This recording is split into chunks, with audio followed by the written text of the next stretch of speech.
वाहिगुरू जी का खालसा श्री वाहिगुरू जी की फतेह। प्यारे दर्शकों, इस वेले असीं सिंह सभा गुरुद्वारा पर रोपड़ विखे खड़े हाँ। सबनूं पता है कि मानवता की सेवा सब तो वड्डी सेवा है। अज बहुत सारे लोग है जिहड़े मानवता की सेवा दे नाल बहुत सारियां सीशां जिहड़ियां लोकां तो लै रहे हैं ते बहुत वधिया जीवन बसर कर रहे हैं। पर वो लोग भी हैगे है जिहड़े अज इस करोना के काल दे विच लोकां नूं लुट रहे हैं। दो पहलू है तो जिथे असीं अज आए हैं, इत्थे अज टीकाकरण जिहड़ा कि सरकार वल्लों टीका लगाया जा रहा करोना का। एक नूर सेवा सोसाइटी जोड़ी के बहुत सारे काम करती आई है, जिमें कि ब्लड कैंप लाउंदे है, मैडिकल कैंप लाउंदे है, और कई सारे सोशल वर्कर करते हैं। तो उस सोसाइटी वालों एक बहुत बड़ा उपराला किया गया है। तो जिथे अज कि इन्हां लोकां नूं जिहड़े कि लोग टीकाकरण वास्ते इत्थे पहुँच रहे हैं, तो असीं गलबात करांगे सारे इस एक नूर सेवा सोसाइटी के मैंबरां दे नाल भी। साडे नाल ਇਹਦੇ सरप्रस्त ਜਿਹੜੇ ਸਾਡੇ ਨਾਲ ਹੈਗੇ ਆ। सर ਪਹਿਲਾਂ ਤੁਸੀਂ ਆਪਣਾ ਨਾਮ ਤੇ ਅਹੁਦਾ ਦੱਸਿਓ ਜਰਾ ਇਸ ਏਕ ਨੂਰ सेवा सोसाइटी ਦੇ ਵਿੱਚ। चरण सिंह भाटिया, एक नूर सेवा सोसाइटी के सरप्रस्त। ये जो एक नूर सेवा सोसाइटी वालों समाजिक कामों लई और विशेष तौर पर खूनदान कैंप लगाए जाते हैं और होर सेवा भाव के काम किए जाते हैं, एंबूलेंस राही सेवा की जाती है। अज एक अहम जो महामारी आई है ਉਹਦੇ संबंध में भी इन्हों का बड़ा वड्डा योगदान पाया। ये अज कैंप गुरुद्वारा श्री गुरु सिंह सभा के केंद्रीय स्थान के उत्ते सारे शहर के लोगों ने इत्थे टीकाकरण किया गया है और लोगों ने वड्डी गिणती में हाज़री भरी है।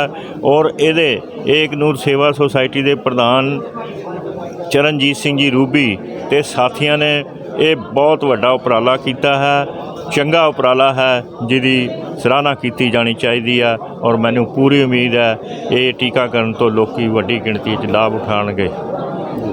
धन्यवाद जी। ये भाटिया साहब ने जी गलबात दसी है, सरप्रस्त ने एक नूर सेवा सोसाइटी के। तो मैं गल करांगा इन्हां दे होर मैंबर नाल। साडे नाल सैनी साहब है जिहड़े कि सैनी साहब तुसीं पूरा नाम दसो अपना ते तुसीं इस सोसाइटी दे विच बतौर की है दसो जरा। मैं सुरिंदर सिंह सैनी, एक नूर चैरिटेबल सोसाइटी का सैकटरी। बतौर सैकटरी मैं सेवा निभा रहा एक नूर चैरिटेबल दी। एक नूर चैरिटेबल काफ़ी लंबे समय तो सन 2016 तो यह मानवता की सेवा करते आ रहे हैं। चाहे कोई ब्लड डोनेशन कैंप है, चाहे कोई मेडिकल कैंप है, चाहे कोई सिलाई कढ़ाई कंप्यूटर सेंटर जो कि बच्चे अपनी फीस अदा नहीं कर सकते तो वो शहरों के विच आके दूर दराडे सिखलाई नहीं लै सकते, असी उन्होंने पिंडां दे विच ही सिलाई सेंटर खोल के कंप्यूटर सेंटर खोल के असी उन्होंने अपने पैरों ते खड़न दे योग कर रहे हैं। तो इस तरह असी करते रहा। तो हुण एक महामारी कोविड-19 जो कि विश्व दे विच ये बीमारी फैली हुई है, उस दी रोकथाम दे लई ते असी एक बहुत वड्डा उपराला किया है कि असी भी इस दे विच अपना योगदान पाइए। एक नूर चैरिटेबल सोसाइटी वालों अज सिंह सभा गुरुद्वारे विखे ये जिहड़ा कोविड-19 वैक्सीन का कैंप लगाया गया है। तो ये सानू एक बहुत माण की गल है कि असी भी अपनी इस दे विच योगदान पाया है। धन्यवाद। उजागर सिंह सेवा सोसाइटी के नाल जुड़े हुए हैं, की कहना चाहोगे? इस तरह जी एक नूर चैरिटेबल ट्रस्ट जो बनया राज रूबी जी के सरप्रस्ती हेठ इन्होंने अपने थोड़े समय के विच बहुत ज़्यादा तरक्की करी है। तरक्की का कारण यही था भी इन्हों का मेल मिलाप पहले पॉलिटिशियन तौर पर भी हैगा सी, होर भी सारे अफिसर साहब नाल हैगा सी। उस हिसाब ने इन्होंने बहुत ज़्यादा तरक्की करी है। रब इन्हों चढ़ती कला रखे। इलाका निवासियों भी चाहिए भी इन्हों का सहयोग देना चाहिए, जो थोड़ा बहुता जो सहयोग दे सकते हैं देना चाहिए। बाकी मेरी एक बेनती होर है जी, मैं कर सकता बेनती। असी शुरू में कोवैक्सीन इंजैक्शन लवाए है जी, 2 लग गए जी। हुण एम्बैसी वाले उन्होंने मनते नहीं जी, बाहर जाना असी वो कहते ये वैलिड नहीं हैगा। ਇਹ ਵੀ ਗਵਰਨਮੈਂਟ ਤੱਕ ਸਾਡੀ ਗੱਲ ਪਹੁੰਚਾਈ ਜਾਵੇ, ਉਹ ਕੋਵੈਕਸਿਨ ਦਾ ਕੋਈ ਹੱਲ ਕੱਢਿਆ ਜਾਵੇ। ਉਹਨਾਂ ਦੇ ਕੋਈ ਸਰਟੀਫਿਕੇਟ ਦੋਣੇ ਬਾਰੇ ਸਾਨੂੰ ਬਹੁਤ ਸ਼ੁਰੂ ਵਿੱਚ ਸਾਰੇ ਮੋਦੀ ਸਾਹਿਬ ਨੇ ਵੀ ਉਹੀ ਲਵਾਇਆ, ਬਹੁਤ ਜਨਤਾ ਨੇ ਲਵਾਇਆ ਜੀ। ਪਰ ਹੁਣ ਉਹ ਬੱਚੇ ਕਹਿੰਦੇ ਵੀ ਤੁਸੀਂ ਆ ਨਹੀਂ ਸਕਦੇ ਉਹਨਾਂ ਇੰਜੈਕਸ਼ਨਾਂ 'ਤੇ। ਜੀ ਮੈਂ ਤੁਹਾਡੀ ਗੱਲ ਮੈਂ ਥੋੜਾ ਦਰਸ਼ਕਾਂ ਨੂੰ ਮੈਸੇਜ ਨਹੀਂ ਕਰਦਾ ਵੀ ਤੁਸੀਂ ਕਹਿਣਾ ਇਹ ਚਾਹੁੰਦੇ ਆ ਵੀ ਜਿਹੜਾ ਤੁਸੀਂ ਕੋਵਿਡ ਦਾ ਜਿਹੜਾ ਟੀਕਾ ਲਵਾਇਆ ਹੋਇਆ ਹੈ, ਤੁਸੀਂ ਜਿਹੜੇ ਐਮਐਸਸੀ ਵਾਲੇ ਬਿਲਕੁਲ ਮੰਨ ਨਹੀਂ ਰਹੇ। ਕੋਵੈਕਸਿਨ ਨੂੰ ਮੰਨਦੇ ਨੇ, ਅੱਛਾ। ਕੋਵੈਕਸਿਨ ਨੂੰ ਨਹੀਂ ਮੰਨਦੇ ਜੀ, ਕੋਵਿਸ਼ੀਲਡ ਨੂੰ ਮੰਨਦੇ ਆ। ਅੱਛਾ, ਕੋਵਿਡ ਨੂੰ ਮੰਨਦੇ ਹਾਂਜੀ। ਤੇ ਪਰ ਲਾ ਤਾਂ ਸਰਕਾਰ ਹੀ ਰਹੀ ਨਾ। ਹਾਂਜੀ। ਤੇ ਇਹ ਵੀ ਅਪੀਲ ਹੈ ਸਾਡੀ ਵੀ ਬਿਲਕੁਲ ਇਹਦੇ ਤੇ ਵੀ ਕੋਈ ਅਮਲ ਕੀਤਾ ਜਾਣਾ ਚਾਹੀਦਾ ਹਾਂਜੀ ਹਾਂਜੀ ਤੇ ਇਹ ਬੇਨਤੀ ਹੈ ਜੀ ਸਾਡੀ। ਠੀਕ ਹੈ, ਸਾਡੇ ਵੱਲੋਂ ਬੇਨਤੀ ਕੀਤੀ ਜਾ ਰਹੀ ਹੈ ਜੀ। ਧੰਨਵਾਦ ਜੀ। ਹਾਂਜੀ, ਆਓ ਕਰਦੇ ਹਾਂ ਜੀ ਗੱਲਬਾਤ ਜਿਹੜੇ ਸਾਡੇ ਚੱਲ ਰਹੇ ਨੇ ਏਕ ਨੂਰ ਸੇਵਾ ਸੁਸਾਇਟੀ ਦੇ ਮੈਂਬਰ ਸਾਹਿਬਾਨ ਬੈਠੇ ਨੇ। ਸਰ ਪਹਿਲਾਂ ਆਪਣਾ ਨਾਮ ਦੱਸਿਓ ਤੇ ਆਪਣਾ ਅਹੁਦਾ ਦੱਸਿਓ ਤੇ ਫਿਰ ਅਸੀਂ ਗੱਲਬਾਤ ਕਰਦੇ ਹਾਂ। ਧਰਮਪਾਲ ਤੇ ਚੇਅਰਮੈਨ ਜੀ ਸੁਸਾਇਟੀ ਦਾ। ਸਾਡਾ ਸਾਰਾ ਮੋਟੋ ਇਹ ਹੈ ਕਿ ਅਸੀਂ ਜੋ ਸਾਨੂੰ ਸਮਾਜ ਨੇ ਦਿੱਤਾ ਉਹਦਾ ਕੁਛ ਅੰਸ਼ ਅਸੀਂ ਸਮਾਜ ਨੂੰ ਮੋੜ ਸਕੀਏ ਸਮਾਜ ਸੇਵਾ ਦੇ ਥਰੂ। ਉਸੇ ਪਰਪਸ ਲਈ ਅਸੀਂ ਕਾਰ ਕਰ ਰਹੇ ਹਾਂ। ਸ਼ੁਕਰੀਆ ਜੀ। ਬਾਕੀ ਹੋਰ ਕਿਆ ਕਰਨਾ। ਠੀਕ ਹੈ ਜੀ, ਮਾਨਵਤਾ ਦੀ ਸੇਵਾ ਕਰਨੀ ਬਹੁਤ ਵੱਡਾ ਧਰਮ ਹੈ। ਅੱਜ ਲੋਕੀ ਬਹੁਤ ਵੱਡੇ ਮੰਦਿਰਾਂ ਦੇ ਵਿੱਚ ਹੋਰ ਜਾ ਕੇ ਕਿਤੇ ਇਸ ਤਰ੍ਹਾਂ ਦੇ ਸਮਾਂ ਬਤੀਤ ਕਰਦੇ ਆ, ਪਰ ਮੈਂ ਚਾਹੁੰਦਾ ਵੀ ਜਿਹੜੀ ਸੇਵਾ ਹੈ ਸਾਡੀ ਮਾਨਵਤਾ ਦੀ, ਇਹ ਸਭ ਤੋਂ ਵੱਡੀ ਸੇਵਾ ਹੈ। ਇਸ ਸੁਸਾਇਟੀ ਵੱਲੋਂ ਇੱਕ ਐਂਬੂਲੈਂਸ ਵੀ ਜਿਹੜੀ ਜਾਰੀ ਕੀਤੀ ਗਈ ਹੈ। ਤੁਸੀਂ ਜੇਕਰ ਤੁਹਾਨੂੰ ਕੋਈ ਤੁਹਾਡੇ ਘਰ ਦੇ ਵਿੱਚ ਬਿਮਾਰ ਹੈ, ਕੋਈ ਸਾਧਨ ਨਹੀਂ ਹੈ, ਤਾਂ ਤੁਸੀਂ ਸੇਵਾ ਸੁਸਾਇਟੀ ਏਕ ਨੂਰ ਨੂੰ ਫੋਨ ਕਰਕੇ ਦਿੱਤੇ ਹੋਏ ਨੰਬਰਾਂ 'ਤੇ ਤੁਸੀਂ ਐਂਬੂਲੈਂਸ ਆਪਣੇ ਘਰ ਬੁਲਾ ਕੇ ਮਰੀਜ਼ ਨੂੰ ਹਸਪਤਾਲ ਵਿੱਚ ਜਾ ਸਕਦੇ ਹਨ। ਸਾਡੇ ਨਾਲ ਮਨਜੀਤ ਸਿੰਘ ਏਕ ਨੂਰ ਸੇਵਾ ਸੁਸਾਇਟੀ ਦੇ ਐਡਵਾਈਜ਼ਰ, ਇਹਨਾਂ ਨਾਲ ਗੱਲਬਾਤ ਕਰਾਂਗੇ। ਪਹਿਲਾਂ ਤਾਂ ਤੁਸੀਂ ਦੱਸਿਓ ਸੁਸਾਇਟੀ ਬਾਰੇ ਵੀ ਕੀ ਕਹਿਣਾ ਚਾਹੁੰਦੇ ਤੁਸੀਂ ਆਮ ਲੋਕਾਂ ਨੂੰ, ਜਨਤਾ ਨੂੰ, ਕਿਉਂਕਿ ਬੜੀ ਦੇਰ ਤੋਂ ਸੇਵਾ ਕਰਦੀ ਆ ਰਹੀ ਸੁਸਾਇਟੀ ਇਹ, ਤੇ ਹੁਣ ਨਵੀਂ ਇੱਕ ਚੀਜ਼ ਜਿਹੜੇ ਕਹਿੰਦੇ ਵੀ ਤੁਸੀਂ ਐਂਬੂਲੈਂਸ ਵੀ ਦਿੱਤੀ ਹੈ ਲੋਕਾਂ ਵਾਸਤੇ, ਸੇਵਾ ਵਾਸਤੇ, ਇਹਦੇ ਬਾਰੇ ਦੱਸੋ ਜਰਾ। ਏਕ ਨੂਰ ਸੁਸਾਇਟੀ ਰਜਿਸਟਰਡ ਰੋਪੜ ਪਿਛਲੇ ਕਾਫੀ ਲੰਬੇ ਸਮੇਂ ਤੋਂ ਸਮਾਜ ਦੀ ਸੇਵਾ ਕਰਦੀ ਆ ਰਹੀ ਹੈ ਤੇ ਬੜੀ ਸ਼ਿੱਦਤ ਨਾਲ ਲੋੜ ਮਹਿਸੂਸ ਕੀਤੀ ਜਾ ਰਹੀ ਸੀ ਵੀ ਇੱਕ ਐਂਬੂਲੈਂਸ ਦੀ ਸੇਵਾ ਵੀ ਲੋਕਾਂ ਨੂੰ ਪ੍ਰੋਵਾਈਡ ਕੀਤੀ ਜਾਵੇ, ਤੇ ਉਹਦੇ ਵਿੱਚ ਉਪਰਾਲਾ ਕੀਤਾ ਜੀ। ਬਹੁਤ ਸ਼ਲਾਘਾਯੋਗ ਉਪਰਾਲਾ ਤੇ ਲੋਕ ਇਹ ਤੋਂ ਫਾਇਦਾ ਲੈ ਸਕਦੇ ਨੇ। ਥੈਂਕ ਯੂ ਜੀ, ਧੰਨਵਾਦ ਜੀ। ਤੇ ਅਸੀਂ ਗੱਲ ਕਰਦੇ ਹਾਂ ਜੀ ਹੁਣ ਲਾਸਟ ਦੇ ਵਿੱਚ ਆ ਕੇ ਸਾਡੇ ਜਿਹੜੇ ਇਸ ਸੰਸਥਾ ਦੇ ਸੁਸਾਇਟੀ ਦੇ ਪ੍ਰਧਾਨ ਹੈ ਚਰਨ ਸਿੰਘ ਰੂਬੀ ਜੀ, ਆਓ ਕਰਦੇ ਹਾਂ ਗੱਲਬਾਤ। ਇਸ ਵਕਤ ਸਾਡੇ ਪਾਸ ਡਾਕਟਰ ਜਗਜੀਤ ਸਿੰਘ ਜੀ ਪਹੁੰਚ ਚੁੱਕੇ ਹਨ, ਜਿਹੜੇ ਕਿ ਬਹੁਤ ਪੁਰਾਣੇ ਡਾਕਟਰ ਹੈ, ਤੇ ਅਸੀਂ ਇਹਨਾਂ ਨਾਲ ਵੀ ਗੱਲਬਾਤ ਕਰਾਂਗੇ। ਡਾਕਟਰ ਸਾਹਿਬ, ਪਹਿਲਾਂ ਤਾਂ ਤੁਸੀਂ ਇੱਥੇ ਪਹੁੰਚੇ, ਤੁਹਾਡਾ ਬਹੁਤ ਬਹੁਤ ਸਵਾਗਤ ਹੈ ਜੀ। ਤੇ ਕੀ ਕਹਿਣਾ ਚਾਹੋਗੇ ਅੱਜ ਇਸ ਕੈਂਪ 'ਤੇ? ਇਹਨਾਂ ਜੀ ਇਹ ਬਹੁਤ ਅੱਛਾ ਕੰਮ ਹੈ, ਜਿਹੜਾ ਕਿ ਬੜਾ ਪਰੋਪਕਾਰੀ ਕੰਮ ਹੈ। ਤੇ ਜਿਹੜੀ ਵੈਕਸੀਨ ਹੈ ਇਹ ਨਿਹਾਇਤ ਜ਼ਰੂਰੀ ਹੈ ਇਹ ਬਿਮਾਰੀ ਤੋਂ ਬਚਣ ਵਾਸਤੇ। ਏਕ ਨੂਰ ਸੇਵਾ ਸੁਸਾਇਟੀ ਜਿਹੜਾ ਵਰਕ ਕੰਮ ਕਰ ਰਹੀ ਹੈ, ਇਹਨਾਂ ਨੂੰ ਤੁਸੀਂ ਕੀ ਕਹਿਣਾ ਚਾਹੁੰਦੇ ਹੋ? ਹਾਂਜੀ, ਜਿਹੜੇ ਏਕ ਨੂਰ ਵਾਲੇ ਇਹ ਕੰਮ ਕਰ ਰਹੇ ਹੈ, ਜਿਹੜੇ ਵਰਕਰਸ ਨੇ ਨਿਹਾਇਤ ਇਹਨਾਂ ਦੇ ਮੈਂ I will highly appreciate this is a great contribution. Thank you ji. ਹਾਂਜੀ, ਸਾਡੀ ਕਵਰੇਜ ਲਗਾਤਾਰ ਡਾਕਟਰ ਸੁਰਜੀਤ ਸਿੰਘ ਸਾਡੇ ਕੋਲ ਇਸ ਵੇਲੇ ਪਹੁੰਚ ਚੁੱਕੇ ਹਨ, ਜਿਹੜੇ ਮਸ਼ਹੂਰ ਡਾਕਟਰ ਇਸ ਇਲਾਕੇ ਦੇ ਵਿੱਚ ਮੰਨੇ ਜਾਂਦੇ ਹਨ। ਤੇ ਡਾਕਟਰ ਸਾਹਿਬ, ਅਸੀਂ ਇੱਥੇ ਟੀਕਾਕਰਨ ਦੇ ਵਿੱਚ ਜੋ ਏਕ ਨੂਰ ਸੇਵਾ ਸੁਸਾਇਟੀ ਵੱਲੋਂ ਕੀਤਾ ਜਾ ਰਿਹਾ ਹੈ, ਤੇ ਡਾਕਟਰ ਸਾਹਿਬ ਤੁਸੀਂ ਵੀ ਸ਼ਿਰਕਤ ਕੀਤੀ ਹੈ, ਕੀ ਕਹਿਣਾ ਚਾਹੋਗੇ?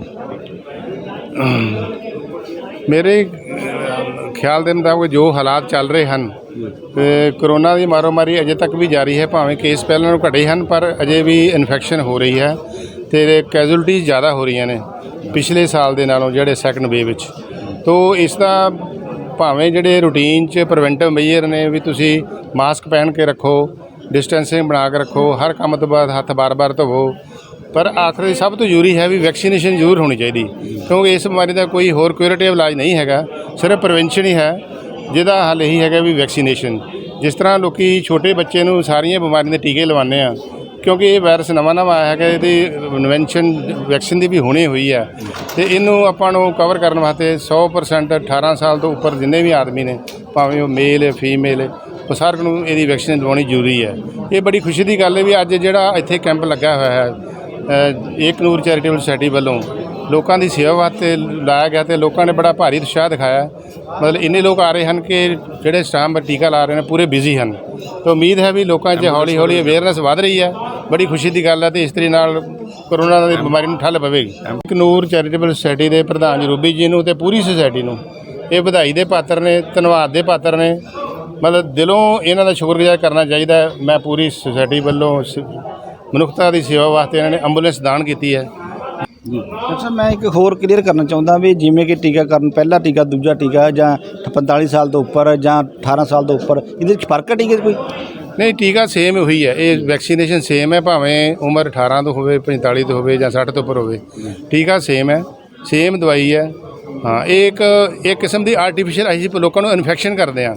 ਇਹ ਲਿਵ ਅਟੈਨੂਏਟਿਡ ਵਾਇਰਸ ਹੁੰਦਾ, ਜਿਹਦਾ ਐਂਟੀਜਨ ਅੰਦਰ ਜਾ ਕੇ ਐਂਟੀਬੋਡੀ ਪੈਦਾ ਕਰਦਾ ਹੈ, ਤੇ ਉਹ ਐਂਟੀਬੋਡੀ ਇੰਨਾ ਕੁ ਲੈਵਲ ਬਣਾ ਲੈਂਦੀ ਹੈ ਵੀ ਜਦੋਂ ਅਗਲੇ ਕਿਸੇ ਨੂੰ ਕਰੋਨਾ ਦੀ ਵਾਇਰਸ ਇਨਫੈਕਸ਼ਨ ਹੋ ਵੀ ਜਾਂਦੀ ਹੈ ਤਾਂ ਉਹ ਇੰਨੀ ਘਾਤਕ ਸਾਬਤ ਨਹੀਂ ਹੁੰਦੀ, ਬੰਦਾ ਠੀਕ ਹੋ ਜਾਂਦਾ। ਪਰ ਇੱਕ ਗੱਲ ਮੈਂ ਦੇਖਿਆ ਨਾ ਵੀ ਜਿਵੇਂ ਕਿ ਕੋਈ ਆਏ ਕਹਿੰਦੇ ਜੇ ਉਮਰ ਘੱਟ ਹੈ, ਚਾਹੇ 40 ਸਾਲ ਹੈ ਜਾਂ 37 ਸਾਲ ਹੈ, ਵੀ ਉਹਨੂੰ ਨਹੀਂ ਲੱਗਿਆ, 45 ਸਾਲ ਤੋਂ ਉੱਪਰ ਹੀ ਲੱਗ ਰਿਹਾ, ਇਹ ਅਲੱਗ-ਅਲੱਗ ਹਾਂ, ਉਹ ਤਾਂ ਸਿਰ ਪਹਿਲਾਂ ਵੀ ਅਜੇ ਤੱਕ ਦਵਾਈਆਂ ਦੀ ਵੈਕਸੀਨ ਦੀ ਘਾਟ ਬਹੁਤ ਚੱਲ ਰਹੀ ਹੈ ਪੂਰੇ ਵਰਲਡ 'ਚ, ਬਾਹਰੋਂ ਮੰਗਾਈ ਜਾ ਰਹੀ ਹੈ। ਪਹਿਲਾਂ ਅਸੀਂ ਬਾਹਰ ਭੇਜਣ ਸ਼ੁਰੂ ਕੀਤਾ ਸੀ, ਹੁਣ ਬਾਹਰੋਂ ਮੰਗਾਉਣੀ ਪੈ ਗਈ, ਆਪਣੇ ਕੇਸ ਬਹੁਤ ਜ਼ਿਆਦਾ ਹੋ ਗਏ, ਇਸ ਕਰਕੇ ਸਿਲੈਕਟਿਵ ਲੋਕਾਂ ਨੂੰ ਚਲਾਈ ਜਾ ਰਹੀ, ਤਾਂ ਕਿ ਜਿਹੜੇ ਜ਼ਿਆਦਾ ਕਰੋਨਾ ਹੋਣ ਦੇ ਚਾਂਸ ਹੋਣ, ਜਿਵੇਂ ਜ਼ਿਆਦਾ ਉਮਰ ਵਾਲੇ ਹੋਣ, ਨਾਲ ਉਹਨਾਂ ਨੂੰ ਸ਼ੂਗਰ ਹੋਵੇ, ਹਾਈਪਰਟੈਂਸ਼ਨ ਹੋਵੇ, ਹੋਰ ਬਿਮਾਰੀਆਂ, ਛਾਤੀ ਦੀ ਪਹਿਲੀ ਬਿਮਾਰੀ ਹੈਗੀ, ਪਰ ਉਹ ਸਾਹ ਦਾ ਮਰੀਜ਼ ਛੇਤੀ ਸ਼ਿਕਾਰ ਹੋ ਜਾਂਦਾ, ਇਸ ਕਰਕੇ ਉਹਨਾਂ ਨੂੰ ਕਵਰ ਕਰਨਾ ਬਹੁਤ ਜ਼ਰੂਰੀ ਹੈ। ਪ੍ਰਾਈਵੇਟ ਹਸਪਤਾਲਾਂ ਨੂੰ ਵੀ ਦਿੱਤੀ ਜਾ ਰਹੀ ਹੈ ਸੁਵਿਧਾ ਹੈ। ਹਾਂ, ਪ੍ਰਾਈਵੇਟ ਹਸਪਤਾਲਾਂ 'ਚ ਪਹਿਲਾਂ ਗੌਰਮੈਂਟ ਦੀ ਪਲੈਨਿੰਗ ਸੀ ਵੀ ਪ੍ਰਾਈਵੇਟ 'ਚ ਲਾਈ ਜਾਵੇ, ਤਾਂ ਕਿ ਲੋਕ ਜਿੱਥੇ ਜਾਵੇ ਮਰਜ਼ੀ, ਅਗਲੀ ਸਰਕਾਰੀ ਲੋਕੀ ਕੋਈ ਡਰਦੇ ਹੋਣ ਜਾਣ ਤੋਂ, ਰਸ਼ ਬਹੁਤ ਹੁੰਦਾ ਜਾਂ ਉਹ ਸਰਕਾਰੀ ਨਾਂ ਤੋਂ ਡਰ ਜਾਂਦੇ ਜਿੱਥੇ ਮਰਜ਼ੀ ਲਾ ਸਕਦੇ, ਪਰ ਹੁਣ ਅੱਜ ਦੀ ਡੇਟ 'ਚ ਵੈਕਸੀਨ ਦੀ ਕਮੀ ਹੈ, ਇਸ ਕਰਕੇ ਸਰਕਾਰ ਖੁਦ ਹੀ ਲਾ ਰਹੀ ਹੈ ਜਾਂ ਕੁਝ ਸਿਲੈਕਟਿਵ ਪ੍ਰਾਈਵੇਟ ਹਸਪਤਾਲਾਂ ਜਾਂ ਸੰਸਥਾਵਾਂ ਨੂੰ ਦੇ ਰਹੀ ਹੈ। ਹਾਂਜੀ, ਧੰਨਵਾਦ ਜੀ। ਇਹ ਸਨ ਡਾਕਟਰ ਸੁਰਜੀਤ ਜੀ ਜਿਨ੍ਹਾਂ ਨੇ ਜਾਣਕਾਰੀ ਦਿੱਤੀ ਹੈ ਬਿਲਕੁਲ ਅੱਜ ਟੀਕਾਕਰਨ ਦੇ ਸੰਬੰਧ ਦੇ ਵਿੱਚ, ਤੇ ਇਸ ਦੇ ਬਾਅਦ ਗੱਲ ਕਰਾਂਗੇ ਚਰਨਜੀਤ ਸਿੰਘ ਰੂਬੀ ਜੀ ਨਾਲ। ਕਰਦੇ ਹਾਂ ਜੀ ਅਖੀਰ ਦੇ ਵਿੱਚ ਗੱਲਬਾਤ ਸਾਡੇ ਚਰਨਜੀਤ ਸਿੰਘ ਰੂਬੀ ਜਿਹੜੇ ਇਸ ਏਕ ਨੂਰ ਸੇਵਾ ਸੁਸਾਇਟੀ ਦੇ ਪ੍ਰਧਾਨ ਨੇ, ਤੇ ਇਹਨਾਂ ਨਾਲ ਗੱਲਬਾਤ ਕਰਦੇ ਹਾਂ। ਜਿਹੜੇ ਇਹਨਾਂ ਵੱਲੋਂ ਇੱਕ ਉਪਰਾਲਾ ਜਿਹੜਾ ਕੀਤਾ ਗਿਆ ਸੀ ਟੀਕਾਕਰਨ ਦਾ, ਮੈਂ ਕਹਿੰਦਾ ਵੀ ਅੱਜ ਜਿਹੜੀਆਂ NGO ਜਿੰਨੀਆਂ ਵੀ ਹੈਗੀਆਂ ਉਹਨਾਂ ਵੱਲੋਂ ਇਹ ਪਹਿਲਾ ਉਪਰਾਲਾ ਹੈ ਜੋ ਤੁਸੀਂ ਕੀਤਾ ਹੈ ਜੀ। ਮੈਂ ਜੀ ਅੱਛਾ, ਜਦੋਂ ਤੋਂ ਇਹ 2020 ਤੋਂ ਕੋਵਿਡ-19 ਆਇਆ, ਅਸੀਂ ਉਦੋਂ ਤੋਂ ਹੀ ਮਾਰਚ ਮਹੀਨੇ 2020 ਤੋਂ ਅਸੀਂ ਇਸ ਸੇਵਾ ਵਿੱਚ ਤਨੋਂ ਮਨੋਂ ਧਨੋਂ ਲੱਗੇ ਹੋਏ ਹਾਂ। ਸਾਡੀ ਏਕ ਨੂਰ ਚੈਰੀਟੇਬਲ ਸੁਸਾਇਟੀ, ਹੋਰ ਇਹਦੇ ਨਾਲ ਸਾਡਾ ਜਿਹੜਾ ਵਿਸ਼ੇਸ਼ ਸਹਿਯੋਗ ਆ ਉਹ ਖੱਤਰੀ ਸਭਾ ਜ਼ਿਲ੍ਹਾ ਰੋਪੜ ਦਾ। ਅਸੀਂ 2020 'ਚ ਕਰੋਨੇ ਅਨੁਸਾਰ ਬਲੱਡ ਬੈਂਕ ਰੋਪੜ ਦੇ ਵਿੱਚ ਥੈਲੇਸੀਮੀਆ ਦੇ ਕਈ ਮਰੀਜ਼ ਆ ਗਏ, ਜਿਨ੍ਹਾਂ ਨੂੰ ਖੂਨ ਦੀ ਕਮੀ ਆਈ ਬਲੱਡ ਬੈਂਕ ਦੇ ਵਿੱਚ। ਸਾਨੂੰ ਬਲੱਡ ਬੈਂਕ ਦੇ ਇੰਚਾਰਜ ਅਮਨ ਜੀ ਨੇ ਕਿਹਾ ਕਿ ਬਲੱਡ ਬੈਂਕ 'ਚ ਬਲੱਡ ਹੈ ਨਹੀਂ। ਮੈਂ ਉਸੇ ਟਾਈਮ ਕਰਫਿਊ ਲੱਗਿਆ ਸੀ, ਪਹਿਲਾਂ ਮੈਂ ਸਭ ਤੋਂ ਆਪ ਪਹੁੰਚਿਆ ਅਤੇ ਬਲੱਡ ਡੋਨੇਟ ਕੀਤਾ, ਫਿਰ ਆਪਣੇ ਮੈਂਬਰਾਂ ਨੂੰ ਅਵੇਅਰ ਕੀਤਾ, ਉਸ ਤੋਂ ਬਾਅਦ ਸ਼ਹਿਰ ਦੇ ਸੰਗਤਾਂ ਨੂੰ ਬੇਨਤੀਆਂ ਕੀਤੀਆਂ, ਉਹ ਬਲੱਡ ਬੈਂਕ ਦੇ ਵਿੱਚ ਖੂਨ ਜਾਣ ਲੱਗਿਆ। ਉਹ ਸੇਵਾ ਜਾਂ ਕੁਛ ਸਾਨੂੰ ਫਿਰ ਕਰਫਿਊ ਦੇ ਕਾਰਨ ਲੋਕ ਘਰਾਂ 'ਚੋਂ ਬਾਹਰ ਨਿਕਲਦੇ ਨਹੀਂ ਸੀਗੇ, ਅਤੇ ਸਾਡੇ ਪਿੰਡ ਵੱਡੀ ਹਵੇਲੀ ਦੀਆਂ ਝੁੱਗੀਆਂ ਦੇ ਵਿੱਚ ਕਾਫੀ ਜਿਹੜੇ ਲੋਕ ਉੱਥੇ ਗਰੀਬ ਪਰਿਵਾਰ ਰਹਿੰਦੇ ਝੁੱਗੀਆਂ 'ਚ, ਉਹਨਾਂ ਨੂੰ ਦਿਹਾੜੀਆਂ 'ਤੇ ਜਾ ਨਹੀਂ ਸਕਦੇ ਕਰਫਿਊ ਕਰਕੇ। ਕੰਮ ਵਾਲੇ ਕੋਈ ਹੋਰ ਜਿਹੜੇ ਸਬਜ਼ੀ ਵੇਚ ਕਰ ਨਹੀਂ ਸਕਦੇ ਸੀਗੇ, ਉਹਨਾਂ ਦੇ ਕੁਝ ਬੰਦੇ ਕਹਿੰਦੇ ਹੁਣ ਰਾਸ਼ਨ ਚਾਹੀਦਾ। ਅਸੀਂ 200 ਪਰਿਵਾਰਾਂ ਨੂੰ ਅਸੀਂ ਉਸ ਟਾਈਮ ਰਾਸ਼ਨ ਪਹੁੰਚਾਇਆ। ਉਹ ਸੇਵਾ ਨੂੰ ਮੁੱਖ ਰੱਖਦੇ ਹੋਏ ਅਸੀਂ ਮਾਨਯੋਗ ਡਿਪਟੀ ਕਮਿਸ਼ਨਰ ਸ਼੍ਰੀ ਸੋਨਾਲੀ ਗਿਰੀ ਜੀ ਦੇ ਆਦੇਸ਼ ਅਨੁਸਾਰ ਅਸੀਂ ਲੋਕਾਂ ਨੂੰ ਕਰੋਨੇ ਦੇ ਬਾਰੇ ਜਾਗਰਤ ਕਰਨ ਬਾਰੇ, ਸਰਕਾਰ ਦੇ ਨਿਯਮਾਂ ਦੇ ਬਾਰੇ ਅਸੀਂ ਆਪਣੇ ਪੋਸਟਰ ਪ੍ਰਿੰਟ ਕਰਾਏ। ਜਿਹੜੇ CMO ਸਾਹਿਬ ਸੀਗੇ ਉਸ ਟਾਈਮ, ਉਹਨਾਂ ਨੇ ਉਧਰ ਰਿਲੀਜ਼ ਵੀ ਕੀਤੇ, ਔਰ ਅਸੀਂ ਫਲੈਕਸ ਲਾਏ ਸ਼ਹਿਰ 'ਚ, ਪਿੰਡਾਂ 'ਚ ਜਾ ਕੇ ਅਸੀਂ ਲੋਕਾਂ ਨੂੰ ਜਾਗਰਤ ਕੀਤਾ। ਔਰ ਉਹ ਸੇਵਾ ਨੂੰ ਅੱਗੇ ਜਾਰੀ ਰੱਖਦੇ ਹੋਏ ਅਸੀਂ ਪਿੰਡਾਂ 'ਚ ਮਾਸਕ ਵੀ ਵੰਡੇ, ਔਰ ਸਕੂਲਾਂ 'ਚ ਮਾਸਕ ਵੰਡੇ। ਔਰ ਜਿਹੜਾ ਹੁਣ ਦੁਬਾਰਾ ਕਰੋਨਾ ਆਇਆ, ਇਹਦੇ ਜਿਹੜੀ ਬਲੱਡ ਬੈਂਕ ਦੇ ਵਿੱਚ ਫੇਰ ਕਮੀ ਆ ਗਈ ਬਲੱਡ ਦੀ। ਅਸੀਂ ਕੁਝ ਦਿਨ ਪਹਿਲਾਂ 15/5 ਨੂੰ ਅਸੀਂ ਫੇਰ ਬਲੱਡ ਬੈਂਕ 'ਚ ਕੈਂਪ ਲਾਇਆ, ਬਲੱਡ ਡੋਨੇਟ ਕੀਤਾ। ਇਸੇ ਲੜੀ ਨੂੰ ਜਾਰੀ ਰੱਖਦੇ ਹੋਏ ਅੱਜ ਅਸੀਂ ਜਿਹੜਾ ਹੈਗਾ ਕੋਵਿਡ-19 ਦੇ ਵੈਕਸੀਨ ਦਾ ਜਿਹੜਾ ਕੈਂਪ ਲਾਇਆ, ਉਹ ਸ਼ਹਿਰ ਦੇ ਲੋਕਾਂ ਨੂੰ ਅਸੀਂ ਬੇਨਤੀਆਂ ਕੀਤੀਆਂ ਕਿ ਆਓ, ਇਹ ਬੜਾ ਜ਼ਰੂਰੀ ਹੈ ਟੀਕਾਕਰਨ। ਉਹ ਸਾਡੀ ਬੇਨਤੀਆਂ ਪ੍ਰਵਾਨ ਕਰਦੇ ਹੋਏ ਸੰਗਤਾਂ ਆ ਰਹੀਆਂ ਸਵੇਰ ਦੀਆਂ। 9 ਵਜੇ ਦਾ ਟਾਈਮ ਸੀ, ਔਰ 8 ਵਜੇ ਤੋਂ ਹੀ ਸੰਗਤਾਂ ਆਉਣੀਆਂ ਸ਼ੁਰੂ ਆ ਗਈਆਂ ਸੀਗੀਆਂ, ਔਰ ਕਾਫੀ ਜਿਹੜੇ ਆ ਇੰਜੈਕਸ਼ਨ ਲੱਗ ਰਹੇ ਆ। ਅਸੀਂ ਇਹ ਸੇਵਾ ਦੇ ਵਿੱਚ ਚੱਲਦੇ ਏਕ ਨੂਰ ਚੈਰੀਟੇਬਲ ਸੁਸਾਇਟੀ ਨੇ ਇੱਕ ਆਪਣੀ, ਕਿਉਂਕਿ ਜਿਹੜਾ ਇਹ ਕੋਵਿਡ-19 ਦੇ ਵਿੱਚ ਆਪਾਂ ਦਿੱਲੀ ਤੋਂ ਵੱਡੇ ਸ਼ਹਿਰਾਂ ਵਿੱਚ ਕੁਝ ਦੇਖਿਆ ਕਿ ਕੁਝ ਐਂਬੂਲੈਂਸਾਂ ਵਾਲਿਆਂ ਨੇ ਮਰੀਜ਼ਾਂ ਦੇ ਨਾਲ ਬੜੇ ਭਾਰੀ ਧੱਕੇ ਕੀਤੇ, ਮੋਟੇ ਕਿਰਾਏ ਲਏ। ਉਸ ਨੂੰ ਅਸੀਂ ਮੁੱਖ ਰੱਖਦੇ ਹੋਏ ਅਸੀਂ ਕੁਝ ਆਪਣੇ ਸਹਿਯੋਗੀ ਵੀਰਾਂ ਨਾਲ ਬੇਨਤੀ ਕਰਦੇ ਹੋਏ ਇੱਕ ਅਸੀਂ ਐਂਬੂਲੈਂਸ ਵੀ ਤਿਆਰ ਕੀਤੀ ਹੈ, ਜਿਹੜੀ ਕਿ ਬੜੇ ਹੀ ਘੱਟ ਰੇਟਾਂ ਦੇ ਉੱਤੇ, ਸਰਕਾਰੀ ਰੇਟ ਦੇ ਪੈਰਲਰ ਦੇ ਉੱਤੇ ਜਾਏਗੀ। ਜਿਹੜੇ ਅਤੀ ਗਰੀਬ ਹੋਏਗਾ ਉਹਦੇ ਵਾਸਤੇ ਫ੍ਰੀ ਸੇਵਾ ਕਰੇਗੀ।